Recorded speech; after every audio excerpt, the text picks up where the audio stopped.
সংসারে যখনই কোনো সমস্যা আসে তখন আমরা আমাদের সব থেকে বড় সম্বলের কাছে আশ্রয় খুঁজি, তা হলো আমাদের বিশ্বাস। এবার প্রশ্ন হলো এটাই যে এই বিশ্বাস কার উপর করা যেতে পারে? পরিবারের উপর, বন্ধুর উপর, নাকি তাদের উপর বিশ্বাস করা উচিত যাদেরকে আমরা কখনো সঙ্গ দিয়েছি? দেখুন, এই সংসারে বিপদের সম্মুখীন হলে কে আপনাকে সাহায্য করবে সেটা নির্বাচন করা আপনার হাতে নেই। সেটা সেই সকল ব্যক্তির উপর নির্ভরশীল যে তারা আপনাকে সাহায্য করবে নাকি করবে না। অর্থাৎ যখনই কোনো বিপদ আসে সর্বপ্রথম তার সম্মুখীন আমাদের নিজেকেই হতে হয়, আর তার জন্য প্রস্তুত থাকা প্রয়োজনীয়। সেই শক্তি, সেই সাহস অর্জন করা প্রয়োজনীয়। দেখুন, যখনই অন্ধকার আসে তখন সবার আগে কে আপনাকে ত্যাগ করে চলে যায়? আপনার নিজেরই ছায়া। এই অন্ধকারের সম্মুখীন হতে হয় অন্তরের প্রদীপের দ্বারা, অন্তরের আত্মা দ্বারা। তবেই আপনি অন্ধকারের ওপর জয়লাভ করতে পারবেন। সেই জন্য যে বিপদই আসুক না কেন নিজেকে তার জন্য প্রস্তুত রাখা উচিত। সেই সাহস নিয়ে আসুন। এমন কোনো বিপদ নেই যা আপনাকে ভেঙে দিতে পারে। আসুন আমার সাথে ভালোবেসে বলুন, রাধা রাধা। মানুষ সবসময় চায় যে তার জীবনে যেন কখনো কোনো সমস্যাই না আসে।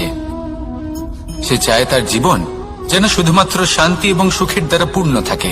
কিন্তু এই চাহিদা অনুচিত কিছু নয়।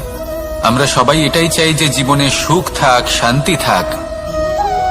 কিন্তু এই কথা সবসময় মনে রাখবেন, যে সূর্য উদিত হন সংসারকে প্রকাশমান করেন, দুপুরবেলায় সংসারকে রৌদ্র প্রদান করেন, সন্ধেবেলায় তাকেও অস্ত যেতে হয়। এবার আমাদের জীবন চক্র কিছুটা এরকমই।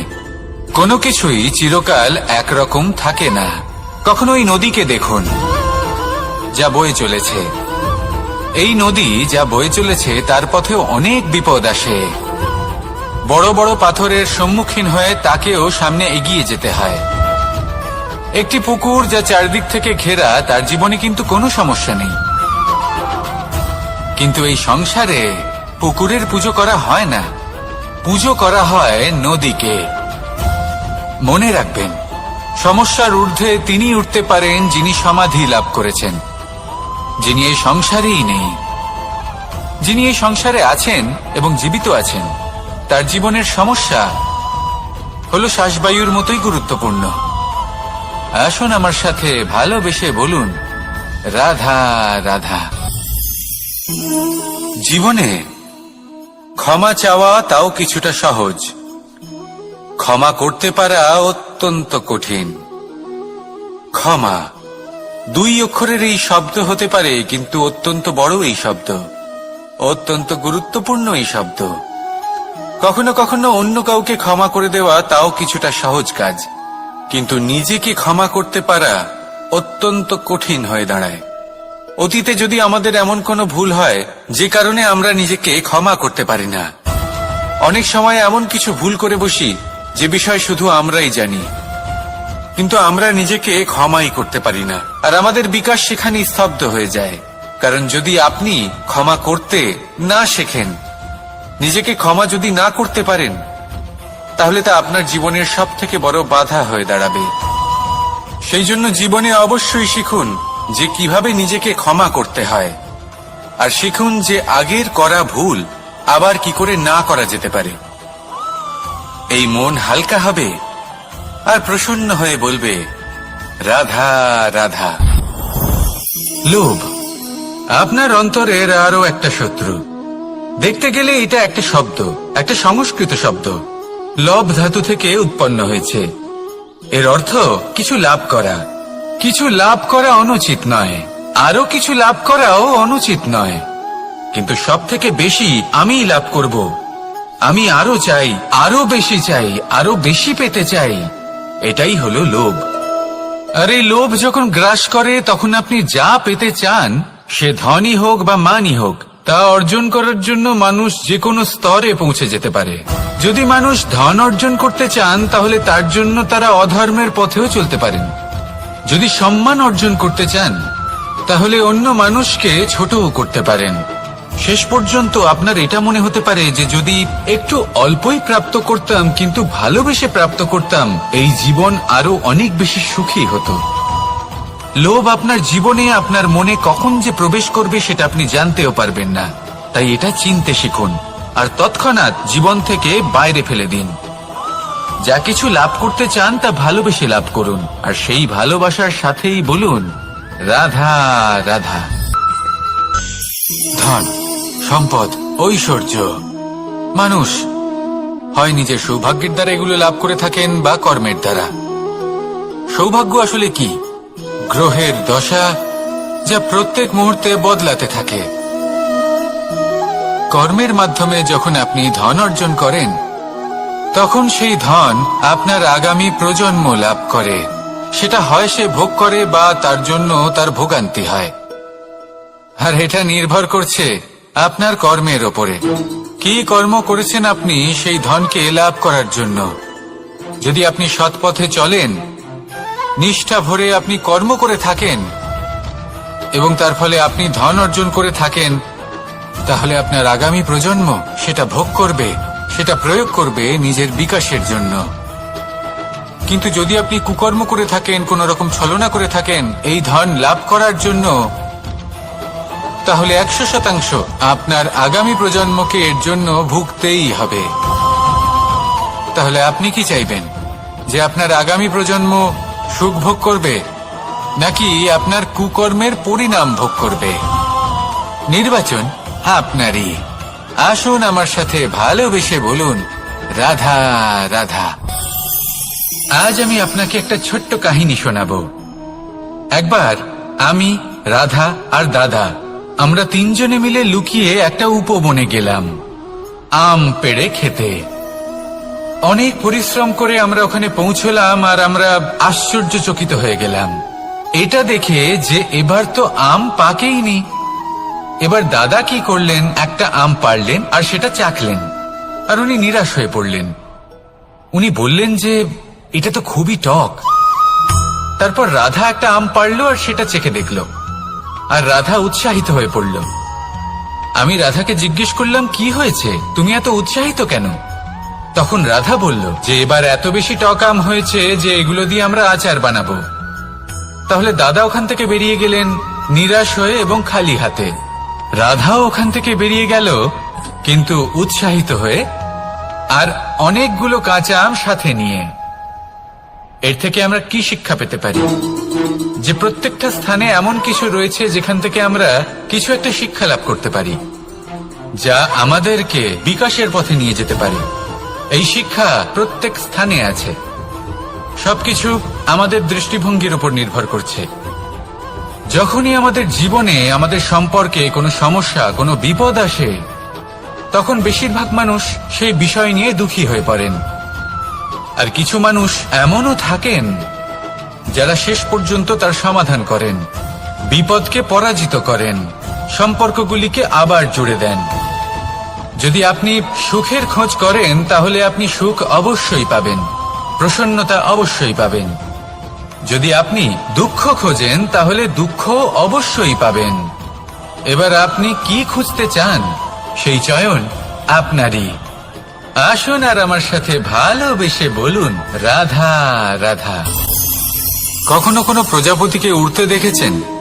কি সুন্দর উড়ে বেড়ায় সে, এক ফুল থেকে অন্য ফুলে, এক পাতা থেকে অন্য পাতার উপর। কিন্তু সে কিভাবে উড়তে শেখে কখনো ভেবেছেন? জন্ম থেকেই কিন্তু প্রজাপতির ডানা থাকে না, ও কিন্তু ছোট্ট একটা ডিমের আকারে জন্ম লাভ করে। তারপর সেই ডিমটি ভেঙে একটি কীট বাইরে আসে। আস্তে আস্তে সে বড় হয়, ওর শক্তি বৃদ্ধি পায়। তারপর সে সেই কীট দশা ত্যাগ করে নিজের ডানাগুলি মেলে। এই প্রক্রিয়া তার কাছে সরল নয়, অত্যন্ত যন্ত্রণাদায়ক প্রক্রিয়া, কিন্তু সে সেই যন্ত্রণা মেনে নেয়। আর তারপর আস্তে আস্তে সে উড়তে শেখে। শুধুমাত্র আকাশে উড়ে বেড়ায় তা নয়, আমাদের মনের মাঝে উড়ে বেড়ায়। এবার এই ডিম থেকে প্রজাপতি হয়ে ওঠার যে যাত্রা, এটা যতটা কঠিন ততটাই কঠিন হয় এই সংসারে শ্রেষ্ঠ কর্ম করা। ততটাই কঠিন হয় এই সংসারে মহান হয়ে ওঠা। সেই জন্য প্রয়োজনীয় প্রচেষ্টা এবং সময়। নিরন্তর প্রচেষ্টা করতে থাকুন, পর্যাপ্ত সময় নিন এবং আপনি নিজেকে এই আকাশে উড়ন্ত অবস্থায় পাবেন। আসুন আমার সাথে ভালোবেসে বলুন, রাধা রাধা, রাধা রাধা। আপনারা হয়তো ভাবছেন কি আশ্চর্য ব্যাপার, প্রত্যেকবার আমি কথা শেষ হওয়ার পরে রাধা রাধা বলি, এইবার আমি আগেই বলে দিলাম। কারণটা কি? কারণ হলো অত্যন্ত বিশেষ। প্রত্যেকবার কথা সমাপ্ত হবার পরে আপনাদের সবার মধ্যে ভালোবাসা বিতরণ করতে চাই, তাই রাধা রাধা বলি। কিন্তু এইবার এই নতুন এবং বিশেষ সূত্রপাতে প্রথমে প্রেম বিতরণ করা অত্যন্ত আবশ্যক। এবার একটা বিষয় আছে যা জানেন হয়তো সকলেই, কিন্তু বুঝতে খুব কম জন পারেন। এই প্রেম, এই আনন্দ, এই সকল কিছুর সূত্রপাত হয় নিঃস্বার্থ আবেগের দ্বারা। ঠিক যেমন একজন মাতাকেই দেখে নিন। যখনই একজন মাতা সন্তানকে জন্ম দেন, তখন এই সংসার ভুলে যায় যে তার জন্য এটা একটা নতুন জন্ম। কারণ একজন নারী তখন একজন মাতৃরূপে নতুন ভাবে জন্ম নেন। একজন নারী স্ত্রী ও গৃহবধূ রূপে কিছু অধিকার লাভ করে থাকেন, কিন্তু তিনি যখন মা হয়ে যান তখন তিনি শুধুই দান করতে শেখেন। নিজের সন্তানের জন্য কত কিছুই না করেন, তাকে বাৎসল্যের সাগরে ভাসিয়ে নিয়ে যায়। এই সংসারে রাজকুমার জন্ম নিতেই পারেন, তাকে রাম এবং লক্ষণ কিন্তু মায়েরাই বানিয়ে তোলেন। একজন গোয়ালা জন্ম নেয়, তাকে দ্বারকাধীশ একজন মাই বানিয়ে তোলেন। পিতা হলেন সেই পর্বত যার একটা অংশ হলো তার সন্তান, কিন্তু মা হলেন সেই শিল্পী যিনি একটা পাথরকে খোদাই করে এমন এক মূর্তি গড়ে তোলেন যাকে সকলে পূজনীয় মনে করেন। তাহলে স্মরণ করুন সেই সকল মুহূর্ত যেগুলি আপনি নিজের মাতার সাথে অতিবাহিত করেছেন। অনুভব করতে পারবেন যে কিভাবে এক মুহূর্তেই এই মন প্রফুল্ল হয়ে ওঠে। এবার এর কারণ কি? এর কারণ হলো এই জীবনের আসল দ্বারই হলো মমতা।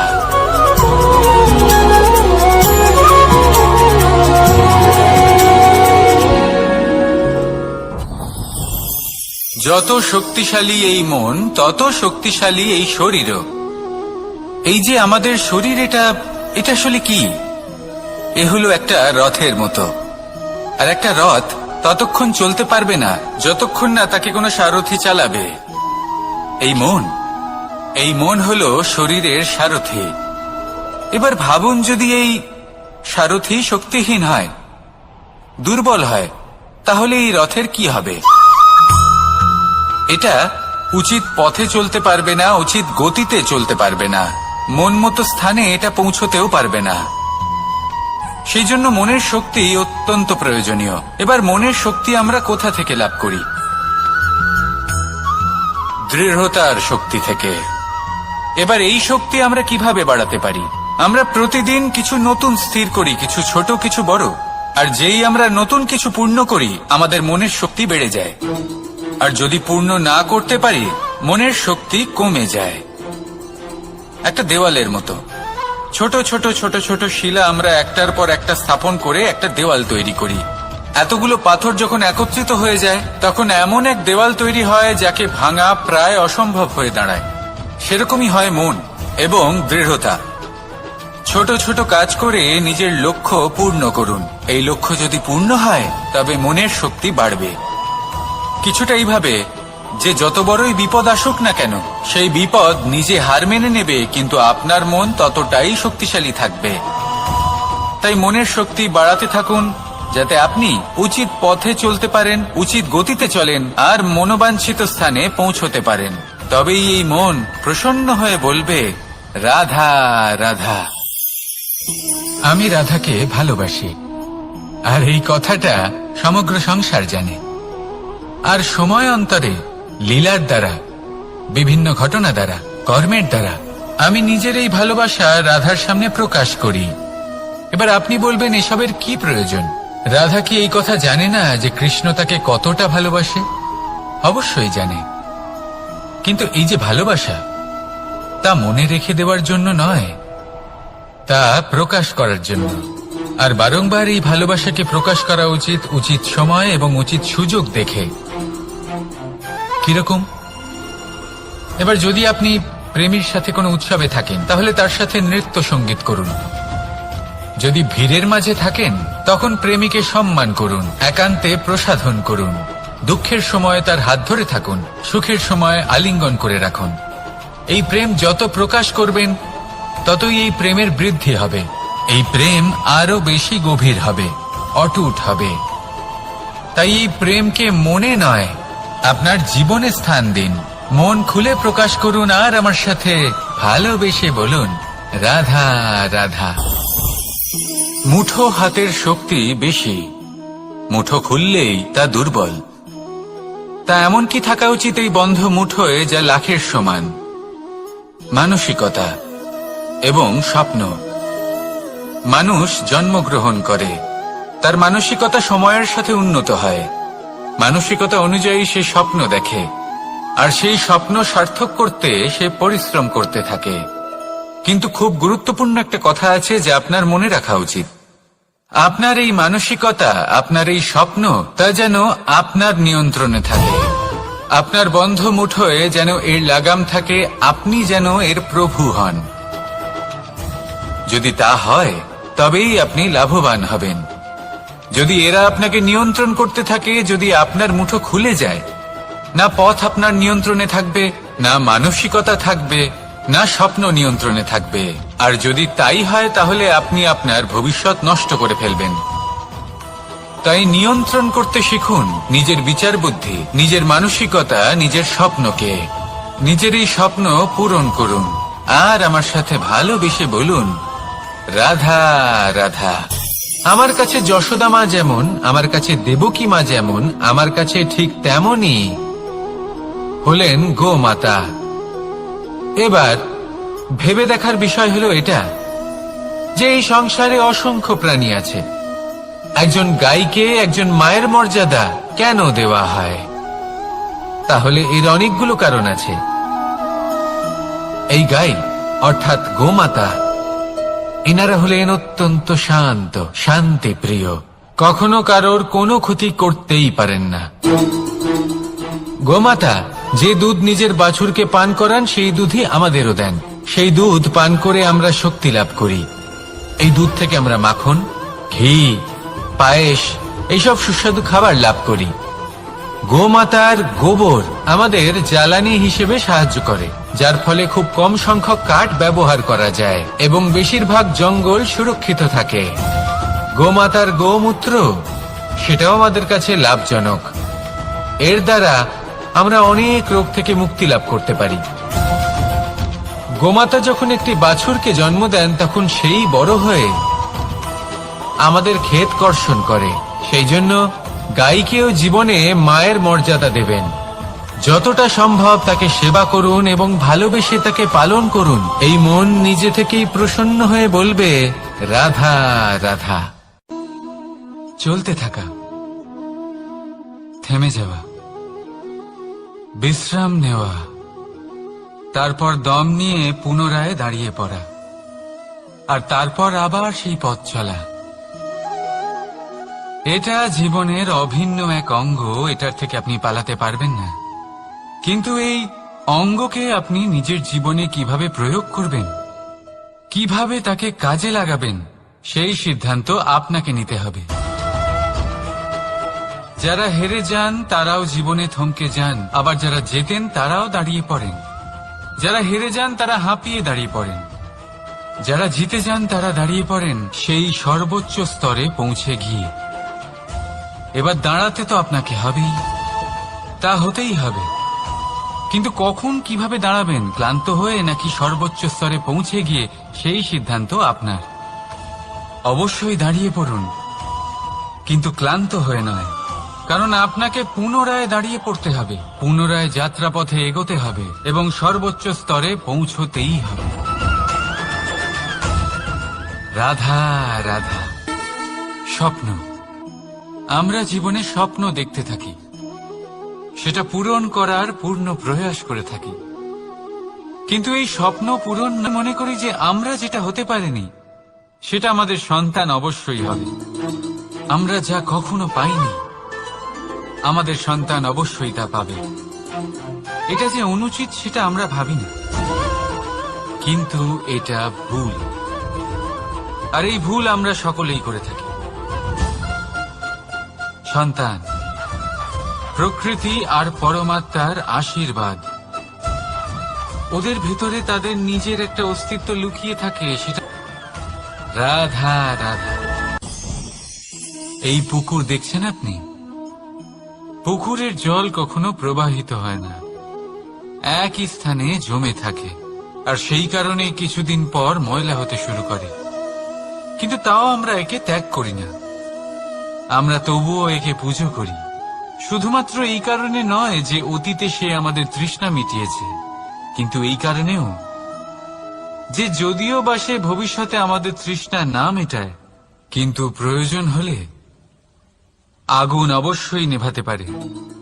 ঠিক সেই রকমই হয় আমাদের সম্পর্ক, সম্পর্ক যা আমরা বহু বছর পরিশ্রম করে তৈরি করি, যে দরকার পড়লে আমাদের সহায়ক হয় কোনো না কোনোভাবে।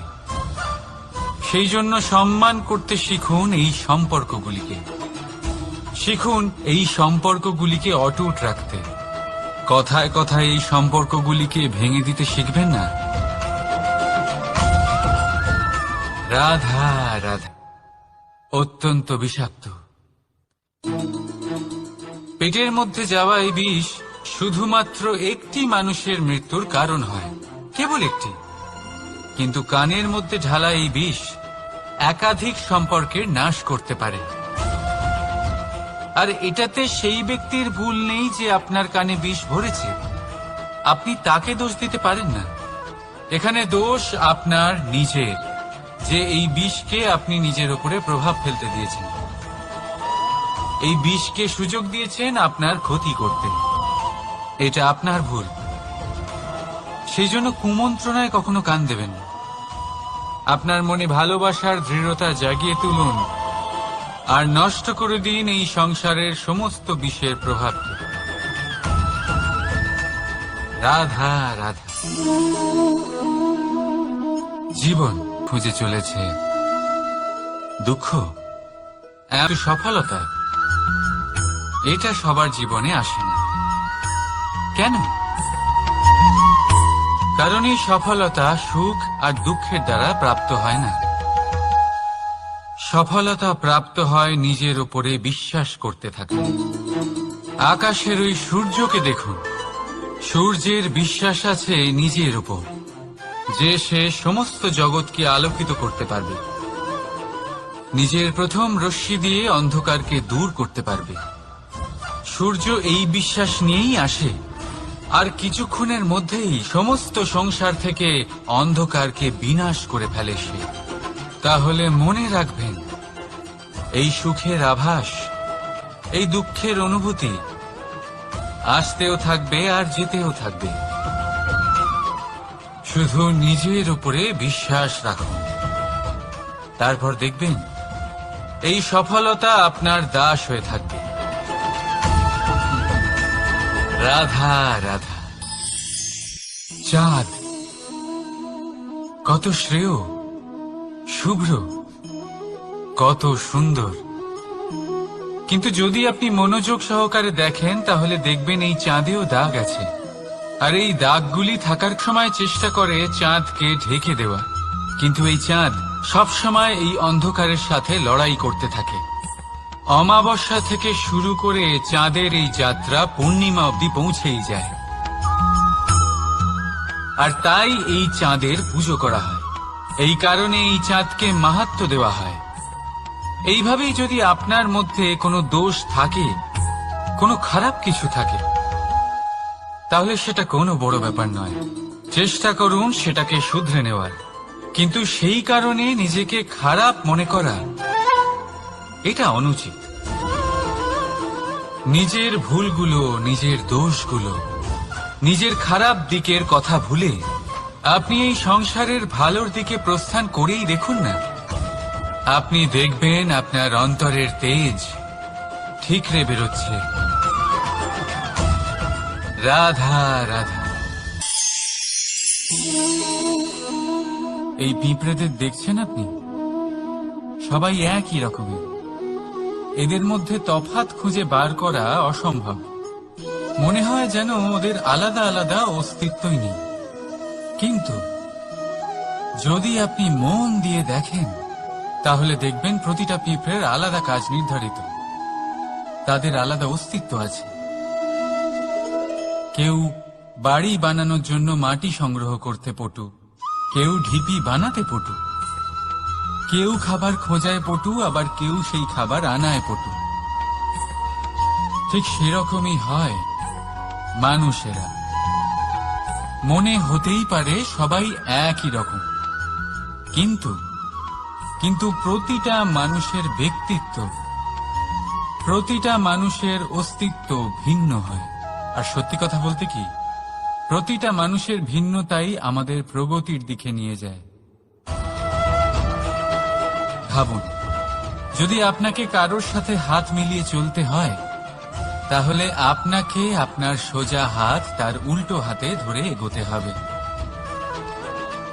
এটাই সৃষ্টিকর্তার সৃষ্টির নিয়ম। ভিন্নতা, এই ভিন্নতাকে আশীর্বাদ ভেবে চলুন। এতে কোনো খারাপ নেই।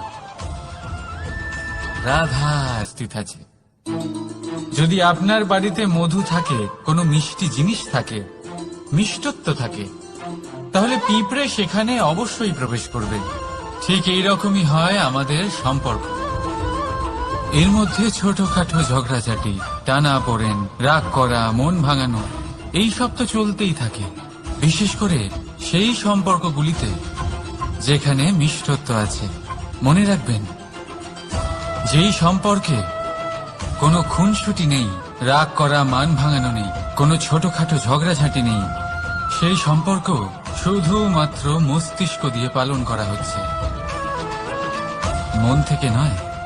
তাই মন থেকে ভালোবাসতে শিখুন। আর এই ছোটখাটো ঝগড়াঝাটির, এই অম্ল মধুর খুনসুটির আনন্দ উপভোগ করুন, কারণ এতেও ভালোবাসা আছে। রাধা রাধা। এই পুস্তকের মতোই হয় আমাদের সম্পর্ক। তার সেই এক পাতা, একটা ভুল। তাই যে কোনো সম্পর্কে যদি কারোর কোনো ভুল হয়ে গিয়ে থাকে, তাহলে সেই ভুলকে সম্পর্ক থেকে দূরে করা সঠিক হবে। সেই ভুলকে ভুলে যাওয়াই সঠিক হবে। সেই সম্পর্ক ভাঙা নয়, সেই সম্পর্ক সামলে রাখুন। কারণ ভুল তো সবার দ্বারা হয়। যদি এরকম করেন, তবেই জীবনরূপী পুস্তক আরো সুন্দর হয়ে উঠবে। একে অপরকে ক্ষমা করতে শিখুন। একে অপরের ভুলকে ভুলে যেতে শিখুন। তারপর দেখবেন এই জীবনে আরো আনন্দ আসবে, আর এই সম্পর্ক নিঃশ্বাস নিতে থাকবে। রাধা রাধা।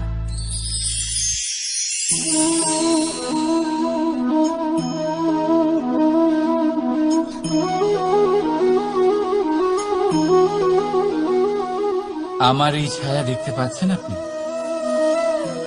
প্রকাশের স্রোত যখন মধুর আর দূরে থাকে, তখন এই ছায়া লম্বা হয়ে যায়। কিন্তু যেই প্রকাশের স্রোত মাথার উপরে চলে আসে, এই ছায়ার আকার ক্রমশ ছোট হতে থাকে, আর অন্ধকারে তো এই ছায়া বিলুপ্ত হয়ে যায়। কিছুটা এরকমই হয় আমাদের অহংকার। সুখের আগমন হলে, বৈভবের উপলব্ধিতে এটা বাড়তে থাকে, কিন্তু যেই সংকটের তাপ বেড়ে ওঠে, অহংকার ছোট হতে থাকে। আর যখন সংকটের এই অন্ধকার আমাদের চারিদিক থেকে ঘিরে ধরে, তখন এই অহংকার আমাদের ছায়ার মতোই বিলুপ্ত হয়ে যায়। কেউ নয়, এই আত্মসম্মান নয়, এ হলো অহংকার। আর অহংকার আর কিছুই নয়, শুধু পতনের দিকে প্রথম পদক্ষেপ। আর এই জীবনে পতনের দিকে নয়, প্রেমের দিকে এগিয়ে যান। আর আমার সাথে ভালোবেসে বলুন, রাধা রাধা। আপনি কি কখনো ফলে ফুলে পরিপূর্ণ বৃক্ষ দেখেছেন? তার ডালগুলো কিরকম স্বাধীনভাবে বেড়ে ওঠে। কিন্তু যদি এই ডালগুলো মূলের সাথে ঠিকভাবে যুক্ত না থাকে, সেই বৃক্ষের মূলগুলি গভীর না হয়, তাহলে কি হবে? তাহলে কি সে সেই সব সুবিধা পাবে? কখনোই নয়। সেই বৃক্ষের ডাল পড়ে যাবে, সেই বৃক্ষ ভূমিষ্ঠ হয়ে যাবে। ঠিক সেইভাবেই চিন্তা ভাবনার স্বাধীনতার আনন্দ আপনি তখনই আস্বাদন করবেন যখন আপনার শিক্ষা গভীর হবে। তাই স্বাধীন থাকুন দৃষ্টিভঙ্গিতে, কিন্তু যুক্ত থাকুন শিক্ষার সাথে। রাধা রাধা। সমাজ, আমরা এই সমাজে বাস করি, আর বহুবার একটা গুরুত্বপূর্ণ কথা ভুলে যাই। এই সমাজ আমরা সকলে মিলে তৈরি করি। সমস্ত সময় কাটিয়ে দিই এইটা ভাবতে ভাবতে যে এই সমাজ কি ভাববে, আমার কি করা উচিত, আমার কি ভাবা উচিত, কি পড়া উচিত, কোনটা সঠিক কোনটা ভুল। যদি আমি এটা করি তাহলে কয়েকজনের এটা মনে হবে না তো যে আমি খারাপ, যখন আমি তা নই। মনে ভয় উৎপন্ন হয় সেই কয়েকজন মানুষের জন্য। তার কারণ হলো আমরা আমাদের মনের কথা শুনতে পাই না, না শুনতে পারি, না বলতে পারি, আর না করতে পারি। সেই কয়েকজন মানুষের ভয় আমরা খারাপের বিরোধিতা করা ছেড়ে দিই। কিন্তু কখনো নিজেকে জিজ্ঞেস করুন, শেষ পর্যন্ত কারা এই কয়েকজন মানুষ? এই সংসারে প্রতিটি মানুষেরই নিজের আলাদা আলাদা ব্যক্তিত্ব আছে, আলাদা দৃষ্টিভঙ্গি আছে। তাই যদি আপনি এটা ভাবেন যে আপনি সবাইকে খুশি করতে পারবেন, তাহলে আপনি ভীষণ বড় ভুল করছেন। জীবনে কর্ম তাই করুন যাতে আপনার অন্তরাত্মা সন্তুষ্ট হয়। আর অন্তরাত্মা সন্তুষ্ট তখনই হবে যখন আপনার কর্ম শুভ হবে। তাই নিজের মনের কথা শুনে এই সংসারে শুভ কর্ম করতে থাকুন, তবেই এই সংসারের কর্মে আপনি সার্থক হবেন। রাধা রাধা। এই পাতাকে দেখুন, কত কোমল, কত শীর্ণ। যদি এর উপরে একটুও জোর খাটান, বেঁকে যাবে। পাতা তো এরকমই হয়, একটু জোর খাটালেই তা বেঁকে যায় এদের নমনীয়তার জন্য। কিন্তু ওদের এই নমনীয়তার জন্য ঝড়ে বিপর্যয়ে ওরা ভেঙে পড়ার থেকে বেঁচে যায়। যদি এদের বদলে কোনো দৃঢ় বৃক্ষ হয়, তখন হাওয়ার তীব্র গতি সে সহ্য করতে পারে না, তার সম্মুখীন হতে পারে না, ভেঙে পড়ে যায় সে। ঠিক সেই রকমই হয় আমাদের সম্পর্ক। যদি এর মধ্যে সেই নমনীয়তা না থাকে, অহংকারের দৃঢ়তা থাকে, সেই সম্পর্ক নষ্ট হয়ে যায়। তাই আনুন এই নমনীয়তা আপনার সম্পর্কে, যাতে কাল যদি কোনো সমস্যা এসে দাঁড়ায়, এই সম্পর্ক যেন না ভেঙে যায়। একবার ওই আকাশের দিকে তাকান, সূর্য চন্দ্রকে দেখে নত হয়ে যায়। আর আমরা তো সাধারণ মানুষ, তাই সম্পর্ক নিচু করবেন না, সম্পর্কের সামনে নত হতে শিখুন। রাধা রাধা।